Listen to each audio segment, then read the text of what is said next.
उस परमसत्ता की इच्छा के बिना एक रोया भी इधर से उधर नहीं हिलता। सब कुछ मामय है। हमारे कर्म, संस्कारों, भाग्य, सौभाग्य के ऊपर जीवन के सभी चक्र चल रहे हैं। और जब हमें सौभाग्य प्राप्त हो जाए तो निश्चित रूप से मानना चाहिए कि माता आदि शक्ति जगजननी जगदम्बा की कहीं न कहीं कृपा हमें प्राप्त हो रही है। कहीं न कहीं माँ की कृपा हम पर अवश्य है कि हम कहीं न कहीं धर्म पथ की ओर बढ़ रहे हैं, हम पवित्र स्थल की ओर बढ़ रहे हैं, पवित्र स्थल पर आकर बैठने का हमें सौभाग्य प्राप्त हो रहा है, जहाँ का कण कण हर पल चैतन्य करने के लिए मेरी साधनात्मक क्रियाएं बराबर चलती रहती हैं। परम सत्ता का हर पल आशीर्वाद जहाँ व्याप्त है, जिसे विश्व की धर्मधुरी के रूप में मेरे द्वारा यहाँ पर यहाँ के वातावरण को चैतन्य किया जा रहा है, उस पवित्र स्थल पर मैं जहाँ अपने आप को स्वयं को भी सबसे सौभाग्यशाली मानता हूँ। इस भूतल पर आकर के मुझे हर पल इस पवित्र स्थल पर बैठकर इस पवित्र स्थल पर जितने क्षण मैं गुजारता हूँ उतने क्षण मुझे हर पल आनंद की अनुभूति होती रहती है कि मेरे भौतिकतावाद के जगत में रहने के जितने क्षण इस पवित्र दिव्य धाम पर मिल रहे हैं वही मेरे लिए सबसे सौभाग्य के क्षण हैं, वही मेरे लिए सबसे महत्वपूर्ण क्षण है। क्योंकि इसी भूतल पर परम सत्ता माता आदि शक्ति जगदम्बा को अपने मूल स्वरूप के रूप में इस स्थान को ग्रहण करना है।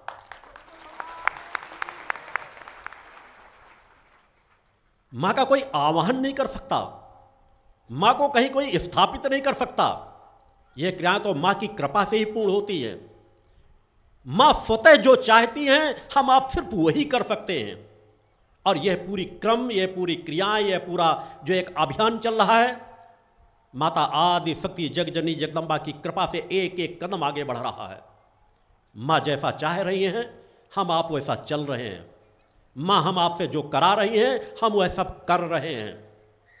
केवल आवश्यकता है कि माँ की आवाज़ को हम पहचान सके, माँ की पुकार को हम समझ सके, माँ को हम जान सके कि माँ हमसे चाहती क्या हैं, माँ हमसे क्या कराना चाहती हैं, माँ हमें किस प्रकार का जीवन देना चाहती हैं।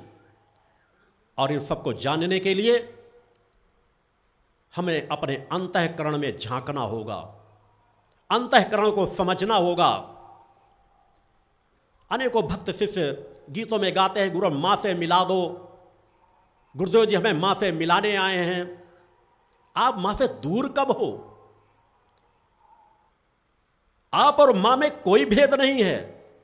उसी परम सत्ता माता आदि शक्ति जगजननी जगदम्बा का एक अंश ही तो हम आप सभी हैं। जिस एक क्षण भी अगर माँ की कृपा हमसे दूर हो जाएगी उसी क्षण हमारा अस्तित्व समाप्त हो जाएगा। हम जब तक अपनी आत्मा का जीवन जी रहे हैं तब तक माता आदि शक्ति जगदम्बा की कृपा बराबर बनी है। मैं केवल स्थूल शरीर की बात नहीं कर रहा। हर पल परम सत्ता हमारे नजदीक है, हर पल परम सत्ता हमारा मार्गदर्शन कर रही है। केवल हम परम सत्ता की आवाज जहां नहीं सुन पाते वहीं हमसे गलतियां होती हैं। और यह हर मनुष्य जानता है कि अगर कोई गलतियां हो रही तो हमें सुधारना है।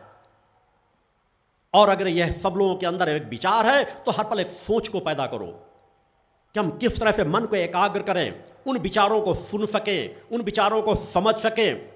आपकी अंतःकरण की आवाज ही गुरु की आवाज होती है, आपकी अंतःकरण की आवाज ही माँ की आवाज होती है। केवल अपने अंतःकरण की सत्य की ध्वनियों को, सत्य की आवाज को सुनने का प्रयास करें। अभ्यास करने से सब कुछ संभव होता है। आम मनुष्य भी आपस में हमेशा चर्चा करते रहते हैं कि जब कोई गलती हो जाती है, कोई गलत कदम उठ जाता है, मेरी अंतरात्मा ऐसा करने के लिए मना कर रही थी, मन के अंदर ऐसा लग रहा था कि यह कार्य गलत है। ये सोच सबके अंदर पैदा होती है, मगर अंतःकरण की आवाज़ों को आप लोग दबा देते हो। उन अंतःकरण की आवाज़ों को अगर और खुलने दो, और व्यापक होने दो, अपने अंदर एक तड़प पैदा कर लो कि मुझे अंतःकरण की आवाज़ों को और गहराई से सुनना है, अंतःकरण की आवाज़ को और गहराई से सुनना है। यही मेरा गुरु से एकाकार है, यही मेरा माँ से एकाकार है। अगर वह तड़प आपकी अंतःकरण की ओर व्याप्त हो जाए, जिस तरह बाह्य पे आपकी है, उस बाह्य व्यवस्था को अंतःकरण में समाहित करने का प्रयास केवल करना है। आपको हर पल एहसास होगा कि हम हर पल माँ के दिव्य तरंगों के बीच हैं, हमारी छोटी छोटी गतिविधियों पर भी मां हमें संकेत देती है।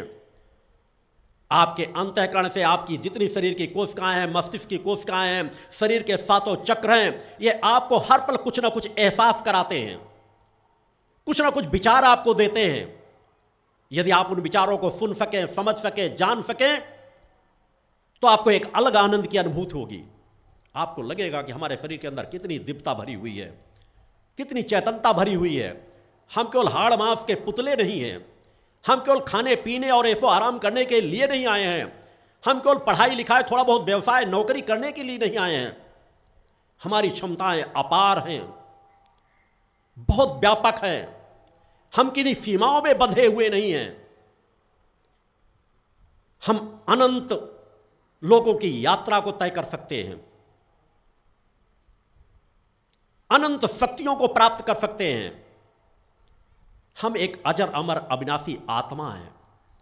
केवल एक सोच, आप अपने विचारों को संकुचित करते चले जा रहे हो, और वो संकुचन आपको इस मोड़ पर ला करके खड़ा कर दिया है कि आप सत्य की आवाज को ना सुन पाते हो, ना समझ पाते हो, और ना सुनो पाओगे ना समझ पाओगे, तो उसमें अमल कर पाना बड़ा कठिन हो जाता है। केवल दो बातों पे अपने जीवन को बांध दो, अच्छा सोचो और अच्छा करो। यदि अच्छा सोचना प्रारंभ कर दोगे और अच्छा करना प्रारंभ कर दोगे, तो यह अच्छा सोचना, अच्छा करना आपको अंतःकरण की तरंगों से जोड़ता चला जाएगा। क्योंकि मेरे द्वारा जो धर्म की परिभाषा दी गई है कि मनुष्य के द्वारा किया जाने वाला हर वह कर्म धर्म है जो आपकी आत्मा को परम सत्ता से जोड़ता हो, और हर वह कर्म अधर्म है जो आपकी आत्मा और परम सत्ता की दूरियों को बढ़ाता हो। इतने कम सहज बातों में आपके सामने वह विचारधारा रख दी गई। अब यह आपके ऊपर निर्णय करना है कि आत्मा और परम सत्ता की आप नजदीकता चाहते हैं कि उन दूरियों को आप बढ़ाना चाहते हैं। अगर नजदीकता चाहते हैं तो सत्कर्म आपको करना ही पड़ेगा, अंतःकरण की ओर आपको प्रवेश करना ही पड़ेगा, अपनी आत्मिक शक्तियों को जानना ही होगा। आप मां को जानना चाहते हैं, मां आपके अंतःकरण में मौजूद हैं। मां ने जो आपको दिव्यता दे रखी है, मां ने जो आपको शक्तियां दे रखी है, पहले उन्हें जानने का प्रयास कर लो। प्रथम तो हमारे ऊपर मां की केवल कृपा बनी रहे और हम अपने आप को जान सके। इस भूतल में मानवता की, समाज की सबसे बड़ी अज्ञानता है कि वह अपने मैं को जानने का प्रयास नहीं करता। भौतिकतावाद में भग रहा है, आपाधापी की दौड़ में आंख मूंद कर दौड़ता चला जा रहा है, सोच ही नहीं रहा कि मैं जिस तरफ दौड़ता चला जा रहा हूं एक न एक दिन खाई में जाकर के गिरूंगा, खारे समुद्र में जाकर के गिरूंगा, मेरा एक न एक दिन पतन अवश्य होगा। और मैं यदि अपने आप को स्थिर करने में सफल हो जाऊं, अपने अंतःकरण में झांकने में सफल हो जाऊं, अपनी आंतरिक चेतना की तरंगों से जोड़ने में अपने आप को सफल कर लूं, तो मेरा पतन कोई भी नहीं कर सकता।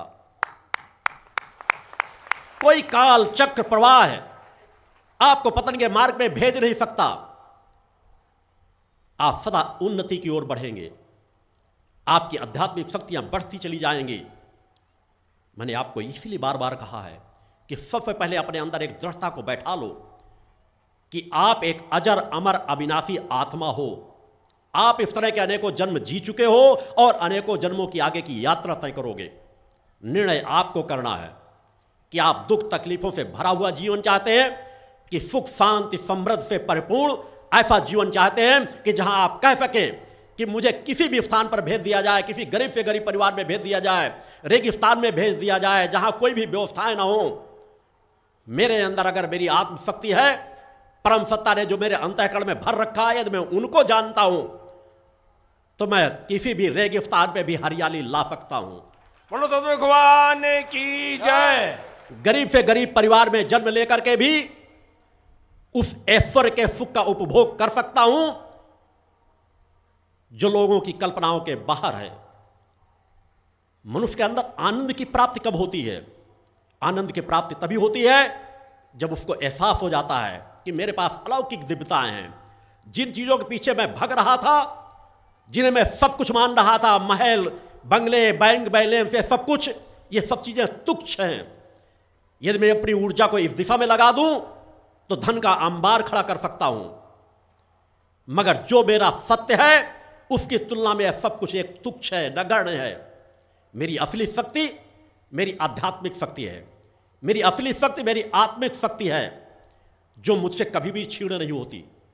भौतिक जगत में आप जीवन जी रहे हैं, आप अरबों की संपत्ति के मालिक क्यों ना हो, एक क्षण के अंदर आपके शरीर के साथ कुछ घटित हुआ, आपको शरीर को त्यागना पड़ा, आपका सब कुछ का सब कुछ यही छीण होकर के रह जाएगा।